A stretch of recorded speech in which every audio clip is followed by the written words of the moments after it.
Hello friends, आप सभी का वेलकम है हमारे यूट्यूब चैनल में। फ्रेंड्स, आज के इस वीडियो में हम बात करने वाले हैं जज कैसे बने। ए टू जेड हम पूरी जानकारी देखने वाले हैं कि जज बनने के लिए क्या योग्यता होना चाहिए, जज बनने के लिए क्या उम्र सीमा मांगा जाता है, जज बनने के लिए कौन सा कोर्स करना होता है और कितनी तक सैलरी मिल जाती है।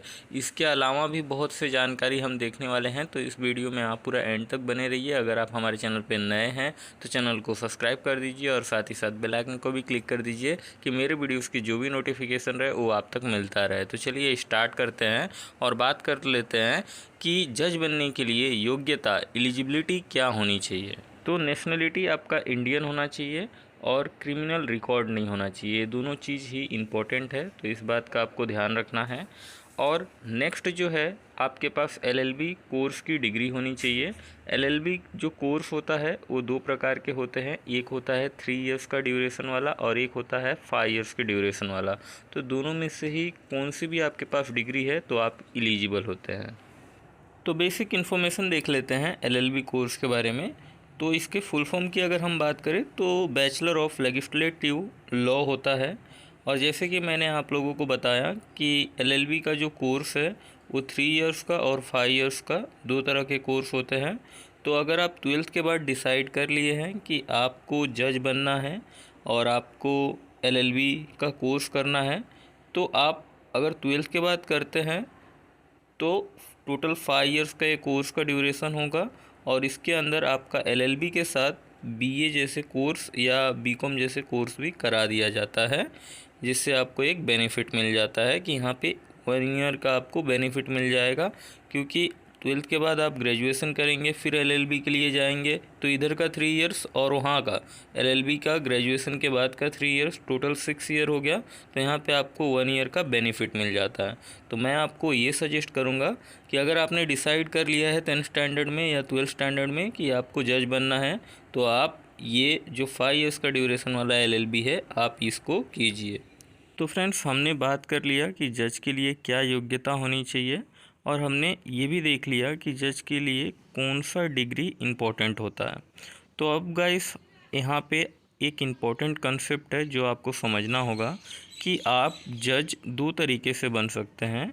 एक फर्स्ट वे है जो जज बनने का, वो ये है कि स्टेट के अंदर, जैसे यूपी स्टेट है, बिहार, मध्य प्रदेश, महाराष्ट्र, ये सभी स्टेट के अंदर हर साल नोटिफिकेशन रिलीज़ किया जाता है जज के ऊपर और जूनियर लेवल के जज के ऊपर। और फिर आपका एपीएस के ऊपर, फिर आपका पीएसयू के ऊपर और बैंकिंग के भी अंदर एक पोस्ट होता है स्पेशल ऑफिसर, उसका भी नोटिफिकेशन निकाला जाता है। पीएसयू का फुल फॉर्म होता है पब्लिक सेक्टर अंडरटेकिंग, इसके अंदर भी पोस्ट निकाला जाता है। तो अगर ये एग्ज़ाम्स हैं, इन एग्ज़ाम्स को क्लियर कर लेते हैं तो आपको एक पर्टिकुलर पोस्ट मिल जाता है। जैसे बैंकिंग का आप एग्ज़ाम क्लियर कर लेते हैं तो आपको एसओ स्पेशल ऑफिसर का पोस्ट मिल जाता है। और उसके बाद आप क्या होते हैं, कुछ सालों के बाद गवर्नमेंट एडवोकेट बन जाते हैं। जैसे कि पीएसयू का जो फुल फॉर्म होता है पब्लिक सेक्टर अंडरटेकिंग होता है, इसके अंदर 350 से भी अधिक कंपनीज होती हैं और उस सभी कंपनीज को गवर्नमेंट का मान्यता प्राप्त होता है, वो गवर्नमेंट्स की कंपनी कहलाती हैं। तो इसके अंदर अगर कोई भी विवाद होता है, कोई भी केस वगैरह फाइल होता है, तो वो केस को कंपनीज नहीं देखती हैं, उन सारे केसेस को जो गवर्नमेंट एडवोकेट होता है वो देखता है।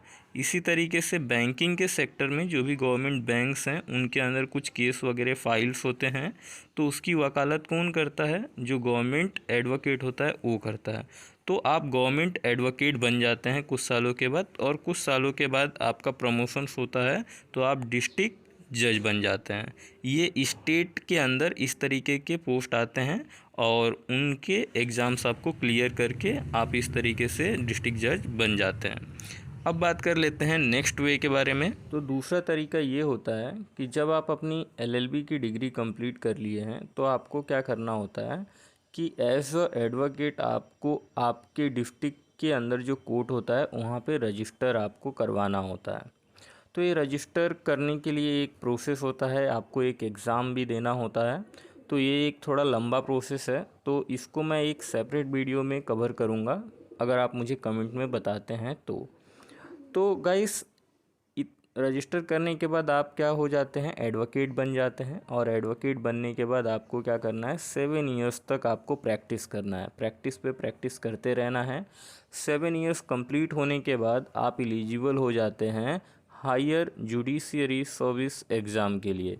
फिर ये एग्ज़ाम आप देते हैं तो आप डायरेक्टली डिस्ट्रिक्ट जज बनते हैं वहाँ से, और आप का जो भी रिटायरमेंट तक आप डिस्ट्रिक्ट जज पे ही रहते हैं। तो ये आप डायरेक्टली यहाँ से डिस्ट्रिक्ट जज इस तरीके से बन सकते हैं, लेकिन आपको 7 ईयर्स तक वेट करना होता है। तो गाइस ये 2 तरीके हैं जिनसे आप डिस्ट्रिक्ट जज बन सकते हैं। तो नेक्स्ट बात कर लेते हैं एज लिमिट के बारे में। तो जो भी स्टेट्स हैं उनमें से किसी स्टेट्स में ये जो एज लिमिट मैं बता रहा हूँ इससे अधिक आपको देखने को मिल सकता है, लेकिन जो ज़्यादातर स्टेट्स हैं वो इसी एज लिमिट को फॉलो करते हैं। मिनिमम आपको 21 ईयर्स देखने को मिल सकता है और मैक्सिमम आपको 35 ईयर्स देखने को मिल सकता है। तो गाइस बात कर लेते हैं सैलरी के बारे में कि अगर आप डिस्ट्रिक्ट जज बन जाते हैं तो आपको कितना तक सैलरी मिल जाता है। तो स्टार्टिंग में आपको 1,45,000 के अराउंड में सैलरी मिल जाता है, और जिस तरीके से आपका एक्सपीरियंस बढ़ता है उसी तरीके से 2.5 लाख तक ग्रो करता है। पर मंथ आपको इतना तक सैलरी मिल जाता है। तो गाइस मैं उम्मीद करता हूं कि दी गई जानकारी आपको पसंद आई होगी, और अगर आपको वीडियो अच्छा लगा तो वीडियो को लाइक कर दीजिए, चैनल को सब्सक्राइब कर दीजिए, और साथ ही साथ बेल आइकन को भी क्लिक कर दीजिए कि मेरे वीडियोस की जो भी नोटिफिकेशन रहे वो आप तक मिलता रहे। और आपको इससे रिलेटेड कुछ भी डाउट है तो आप मुझे कमेंट में ज़रूर बताइए।